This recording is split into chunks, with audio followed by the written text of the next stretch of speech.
আর extra করে চিনি দেওয়ার কোনো দরকার নেই।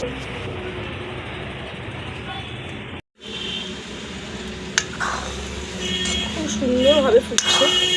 নমস্কার বন্ধুরা, কেমন আছেন সবাই? আশা করি সবাই ভালো আছেন, আর আমরাও খুব ভালো আছি। আর আজকে আমি একদম একটা নতুন রান্না করব। তো কি রান্না করব সেটা দেখতে হলে আমার সঙ্গে থাকতে হবে। আর কি রান্না করব সেটা আমি এখন বলবো না, ভিডিওটা দেখতে হলে সব জানতে পারবে। তো এখন আমি যেটা রান্না করব সেই সবজি তুলতে যাচ্ছি। তো চলুন যাওয়া যাক, আসুন আমার সাথে। তো বন্ধুরা, যে রান্না করব সেটা হচ্ছে এই আমাদের বাড়ির উচ্ছে গাছ। আর উচ্ছে গাছটা দেখুন কত সুন্দর, এটা কিন্তু লাগানো হয়নি, একা একাই হয়েছে। আর এই উচ্ছে গাছটা অনেক বড় বড় উচ্ছে হয়েছে। আজকে আমি সেই উচ্ছেগুলোকে নিয়ে নতুন একটা রেসিপি বানাবো। তো চলুন এখানে উচ্ছেগুলোকে তোলা যায়। তো কত বড় বড় উচ্ছে হয়েছে সেগুলো দেখুন আপনারা নিজের চোখে। গাছটা একা একই হয়ে এত বড় বড় উচ্ছে হয়েছে বলার মতো না। তো আমি উচ্ছেগুলোকে তুলে নিই।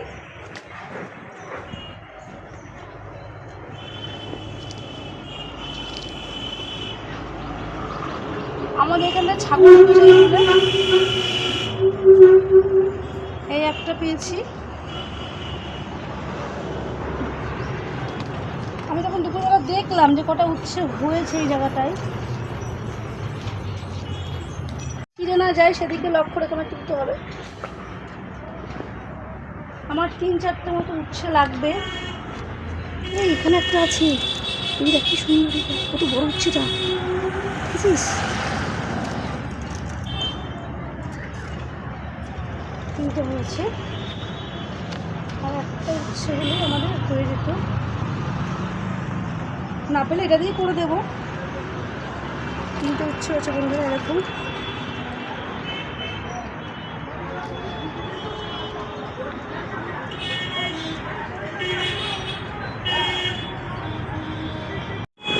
নিয়েছি রাখতে বন্ধুরা, কোনায় একদম হয়েছিল জঙ্গলের মধ্যে। তো যাই হোক, আমার 4টাতেই হয়ে যাবে, বেশি আর লাগবে না। আর যেগুলো এখন হয়ে আছে একদমই ছোট ছোট, ওগুলো জ্বালিয়ে এসছে। তো আপনাদেরকে দেখায় কত বড় বড়, কত সুন্দর সুন্দর উচ্ছে।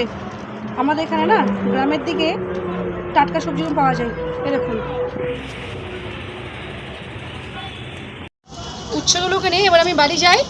বাড়ি গিয়ে উনুনটা ধরাতে হবে। কটা কাঠ আবার কুড়োতে যাবো, পুকুর পাড়ে দেখি পাই নাকি। দিয়ে দেখেছে গাছে তুলছিলাম উচ্ছে, কি বলবো। ওগুলোকে বন্ধু আমি কেটে নেবো। এবার উচ্ছেগুলো কেটে এরকম গোল গোল করে কাটবো।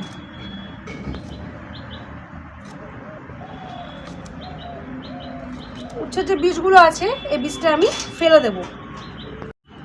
তো আমি উচ্ছের বীজ ফেলে দিয়ে এরকম করে কাটছি। তোমরা হয়তো ভাবছো যে আমি আজকে কি বানাবো। তো বন্ধুরা, আজকে আমি বানাবো উচ্ছের পায়েস, যেইটা তোমরা কেউ কোনোদিন দেখোনি হয়তো। আমি সেইটাই তোমাদের সামনে গিয়ে বানিয়ে তুলে ধরবো। এরকম করে তোমরা উচ্ছের পায়েস বাড়িতে বানাবে, হাত চেটে পুটে খাবে। পুরো রেসিপিটা দেখতে হলে আমার সঙ্গে থাকে। এই বীজগুলোকে যেন বীজ একটাও না থাকে, বীজগুলো ঠিক এরকম করে ফেলে দিয়ে এই যে এরকম করে পরিষ্কার করে নিতে হবে। উচ্ছেগুলোকে বীজ রাখা যাবে না।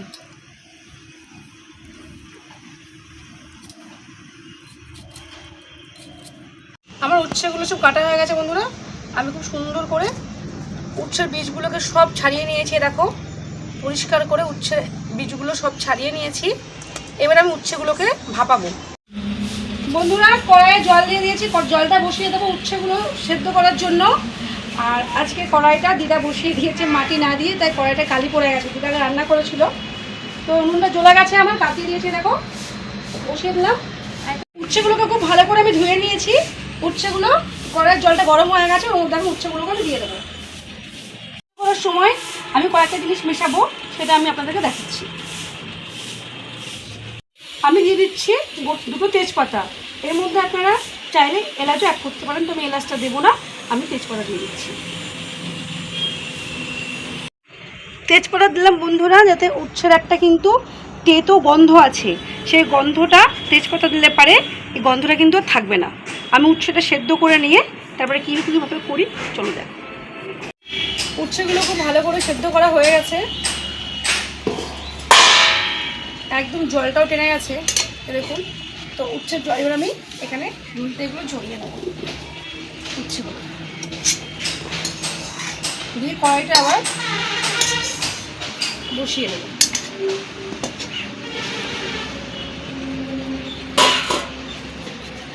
এই বলতে তো উচ্ছেগুলো খুব ভালোভাবে সেদ্ধ হয়ে গেছে। এই যে উচ্ছেগুলো খুব ভালো করে সেদ্ধ হয়ে গেছে, দেখুন একদম নরম তুলতুলে হয়ে গেছে, জলগুলো সম্পূর্ণ ঝরে গেছে। আর আমি এর মধ্যে বানিয়ে নিয়েছি চিনির শিরা। আমি হাফ গামলা জল দিয়েছিলাম আর 150 গ্রাম চিনি দিয়ে ফুটিয়ে এটা এইটুকু করেছি।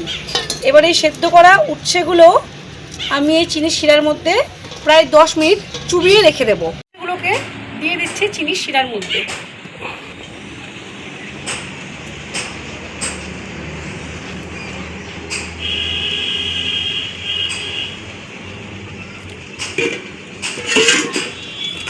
আমি 10 মিনিট চিনির শিরার মধ্যে উচ্ছেগুলোকে ভালো করে ভিজিয়ে রেখে দেব।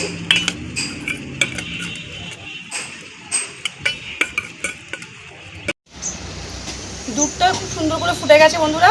এবারে আমি শিরার মধ্যে যে ভিজিয়ে রেখেছিলাম উচ্ছেগুলো আমি এবারে দুধের মধ্যে দিয়ে দেবো। শিরাটা শুদ্ধ, এর মধ্যে না আর এক্সট্রা করে চিনি দেওয়ার কোনো দরকার নেই।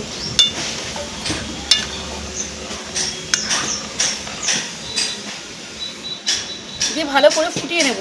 আমি এর মধ্যে এলাচ দিতে পারতাম, কিন্তু এলাচটা আমি দুধের মধ্যে দেবো না, কেননা খাঁটি ধরে কিন্তু একটা গন্ধটাই আলাদা, সেটা পাওয়া যায় না এলাচ দিলে। খুব ভালো করে ফুটিয়ে নিয়ে একদম মানে মাখো মাখো করে এটাকে নামাতে হবে।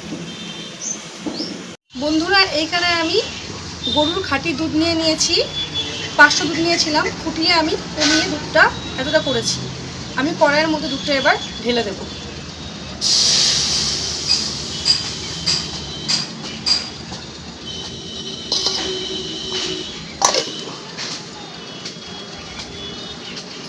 উচ্ছেগুলোকে আমার 10 মিনিট এখানে মিষ্টি শিরার মধ্যে রেখে দেওয়া হয়েছিল। এবার আমি উচ্ছেগুলোকে একটা একটা করে তুলে এই ফুটন্ত দুধের মধ্যে দিয়ে দেবো।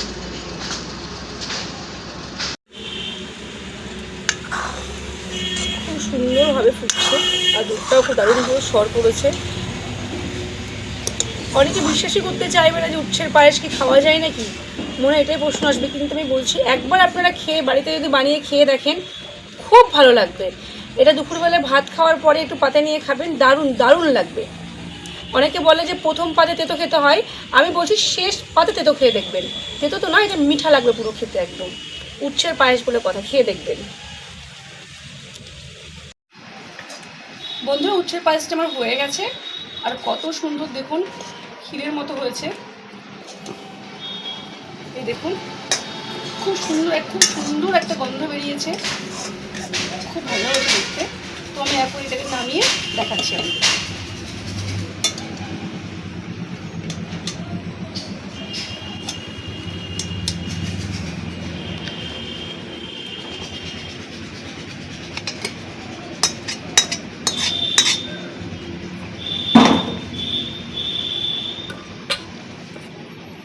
এই দেখুন বন্ধুরা, এবার আমি এটাকে একটু সাজিয়ে নেব।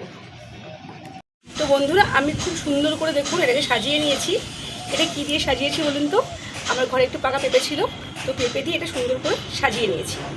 তো আমি এখন পায়েসটা খেয়ে দেখবো যে কতটা ভালো হয়েছে। দেখুন